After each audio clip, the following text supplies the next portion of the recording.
ഈ ചതി ഇത്ര പെട്ടെന്ന് ജനങ്ങളോട് ചെയ്യുമെന്ന് ആരും കരുതിയിരുന്നില്ല. കാരണം വൻ ഭൂരിപക്ഷത്തിനാണ് UDF-നെ ജനങ്ങൾ അധികാരത്തിലെത്തിച്ചത്. 102 സീറ്റിന് എല്ലാ മണ്ഡലങ്ങളിലും വൻ ഭൂരിപക്ഷം നൽകി UDF സ്ഥാനാർത്ഥികൾക്ക്. അങ്ങനെ ചിരിച്ചുകൊണ്ട് അധികാരത്തിലേറിയ മുഖ്യമന്ത്രിയും മന്ത്രിമാരും കുറഞ്ഞ കാലത്തിനകം തന്നെ ജനങ്ങൾക്കെതിരെ തിരിഞ്ഞിരിക്കുന്നു. ജനങ്ങളുടെ ഏറ്റവും അടിസ്ഥാന പ്രശ്നമാണ് വീട് എന്നത്. വീടില്ലാത്തവർക്ക് വീട് വെച്ച് നൽകുക എന്നത് ഏതൊരു ജനകീയ സർക്കാരിൻ്റെയും പ്രാഥമിക കടമയാണ്. ആ കടമയാണ് കഴിഞ്ഞ LDF സർക്കാർ വിജയകരമായി നടപ്പാക്കിയത്. 5 ലക്ഷം വീടുകൾ നിർമ്മിച്ചു നൽകി ലൈഫ് ഭവന പദ്ധതിയിൽ. 5 ലക്ഷത്തിലേറെ വീടുകൾ ഇനിയും വീട് വെച്ച് നൽകാനുണ്ട്. നിർമ്മാണം നടന്നുകൊണ്ടിരിക്കുന്നു. ആ ലൈഫ് പദ്ധതി ഇതാ തകർത്തിരിക്കുന്നു UDF സർക്കാർ. കഴിഞ്ഞ ദിവസം നടന്ന മന്ത്രിസഭാ യോഗത്തിൽ തീരുമാനം വന്നു. ലൈഫ് പദ്ധതിയിൽ 2 ഘടകങ്ങളാണുള്ളത്. ഒന്ന് ഗ്രാമീണ ഭവന നിർമ്മാണ പദ്ധതിയും മറ്റൊന്ന് നഗര ഭവന നിർമ്മാണ പദ്ധതി. നഗര ഭവന നിർമ്മാണ പദ്ധതിയിലെ വിവിധ സർക്കാരുകൾ നൽകേണ്ട വിഹിതത്തെ സംബന്ധിച്ച് ധാരണയായി. എന്ന് വെച്ചാൽ ഇനിയിപ്പോൾ സൗജന്യമായി നഗരത്തിൽ വീട് നിർമ്മിച്ച് നൽകില്ല. വീടില്ലാത്തവർക്ക് അവർ 1 ലക്ഷം രൂപ നൽകണം. 1 ലക്ഷം രൂപ നൽകിയാൽ മാത്രമേ, 1 ലക്ഷം രൂപ ചെലവഴിച്ചാൽ മാത്രമേ ഇനി നഗരത്തിലെ പാവപ്പെട്ടവർക്ക് സർക്കാർ വീട് വെച്ച് നൽകൂ എന്നതാണ് കഴിഞ്ഞ ദിവസം മന്ത്രിസഭയെടുത്ത തീരുമാനം. നഗരസഭകൾ നൽകുന്നത് വെറും 50,000 രൂപ മാത്രം. നേരത്തെ നഗരസഭകൾ നൽകിക്കൊണ്ടിരുന്നത് 2 ലക്ഷം രൂപയാണ്. UDF സർക്കാർ അത് 50,000 രൂപയായി ചുരുക്കി. അതോടൊപ്പം കേന്ദ്ര സർക്കാർ നൽകുന്നത് 1.5 ലക്ഷം രൂപ മുൻപ് നൽകിയിരുന്നു. അതേ തുക തന്നെ ഇപ്പോഴും നൽകുന്നു, 1.5 ലക്ഷം രൂപ. സംസ്ഥാന സർക്കാർ നൽകുന്നത് 1 ലക്ഷം രൂപയാണ്. 1 ലക്ഷം രൂപ സംസ്ഥാന സർക്കാർ നൽകും. ഇതെല്ലാം ചേർത്താൽ ആകെ 3 ലക്ഷം രൂപയെ ആകുന്നുള്ളൂ. ശേഷിക്കുന്ന 1 ലക്ഷം രൂപയോ? ലൈഫ് പദ്ധതിയിൽ 4 ലക്ഷം രൂപയുടെ വീടാണ് നഗരപ്രദേശങ്ങളിൽ നിർമ്മിച്ചു നൽകിയിരുന്നത് സംസ്ഥാന സർക്കാർ പൂർണ്ണമായും സൗജന്യമായി.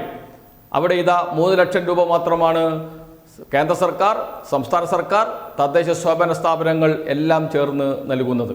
ശേഷിക്കുന്ന 1 ലക്ഷം രൂപ അത് ഗുണഭോക്താവ് നൽകണം. എന്ന് വെച്ചാൽ ആരാണോ വീട് നിർമ്മിക്കുന്നത് അവർ 1 ലക്ഷം രൂപ ചിലവഴിച്ചാൽ മാത്രമേ കേന്ദ്ര സംസ്ഥാന സർക്കാരുകളും നഗരസഭകളും 3 ലക്ഷം രൂപ നൽകുകയുള്ളൂ എന്നാണ് കഴിഞ്ഞ ദിവസം ചേർന്ന മന്ത്രിസഭാ യോഗം തീരുമാനിച്ചിരിക്കുന്നത്. നേരത്തെ സൗജന്യമായി നൽകിക്കൊണ്ടിരുന്ന വീടിന് ഇപ്പോൾ നഗരപ്രദേശങ്ങളിൽ വീടില്ലാത്തവർ 1 ലക്ഷം രൂപ നൽകേണ്ടി വരുന്ന അവസ്ഥ.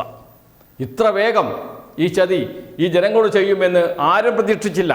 നഗരങ്ങളിൽ ജീവിക്കുന്ന പാവപ്പെട്ടവർക്ക് നേരത്തെ സൗജന്യമായി ലഭിച്ചിരുന്ന ചെറിയ വീടെങ്കിൽ ചെറിയ വീട്, ആ വീടിന് ഇപ്പോൾ അതേ ആളുകൾ 1 ലക്ഷം രൂപ നൽകേണ്ടുന്ന അവസ്ഥയിലേക്ക് എത്തിച്ചിരിക്കുന്നു സംസ്ഥാന സർക്കാർ.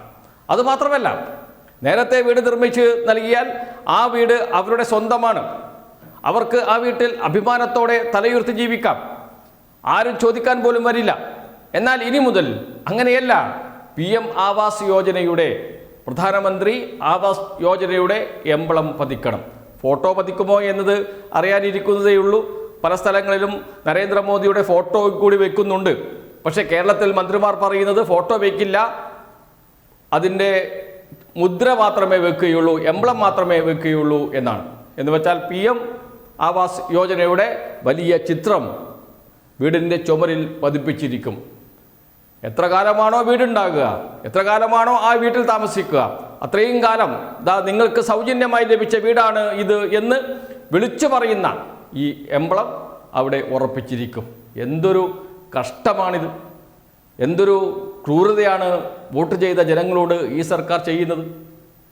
കഴിഞ്ഞ സർക്കാർ സൗജന്യമായി ഒരു എംബ്ലവും പതിപ്പിക്കാതെ നിർമ്മിച്ച് നൽകിയ വീടിനാണ് 1 ലക്ഷം രൂപ നൽകണം. അതോടൊപ്പം തന്നെ കേന്ദ്ര സർക്കാരിൻ്റെ എംബ്ലവും പതിപ്പിക്കണം. തീരുമാനമെടുത്തു കഴിഞ്ഞ മന്ത്രിസഭാ യോഗം. പരസ്യമായി പ്രഖ്യാപിച്ചു മുഖ്യമന്ത്രി. കേരളത്തിലെ മാധ്യമങ്ങളിൽ ഒരു വാർത്ത പോലും വന്നില്ല. മാധ്യമങ്ങൾ അത് ചർച്ചയാക്കിയില്ല. വലിയ അന്തിച്ചർച്ചയാക്കേണ്ട വിഷയമാണ്. നഗരങ്ങളിലെ പാവപ്പെട്ടവരെ പറ്റിക്കുകയാണ് ചെയ്യുന്നത് ഈ സർക്കാർ. ഈ സർക്കാരിനെ അവർക്ക് വോട്ട് ചെയ്ത ജനങ്ങളോട് അല്പമെങ്കിലും സ്നേഹമുണ്ടെങ്കിൽ ലൈഫ് ഭവന പദ്ധതി തുടരുകയാണ് വേണ്ടിയിരുന്നത്. അത് നശിപ്പിക്കുകയാണ് ചെയ്യുന്നത്, തകർക്കുകയാണ് ചെയ്യുന്നത്. 5 ലക്ഷം കുടുംബങ്ങൾക്ക് സുരക്ഷിതമായ കൂടൊരുക്കിയ ലൈഫ് പദ്ധതി തകർത്തെറിയുകയാണ് ഈ സർക്കാർ ചെയ്യുന്നത്. ഒരിക്കലും ജനങ്ങൾ മാപ്പ് നൽകാൻ പാടില്ല ഈ സർക്കാരിന്.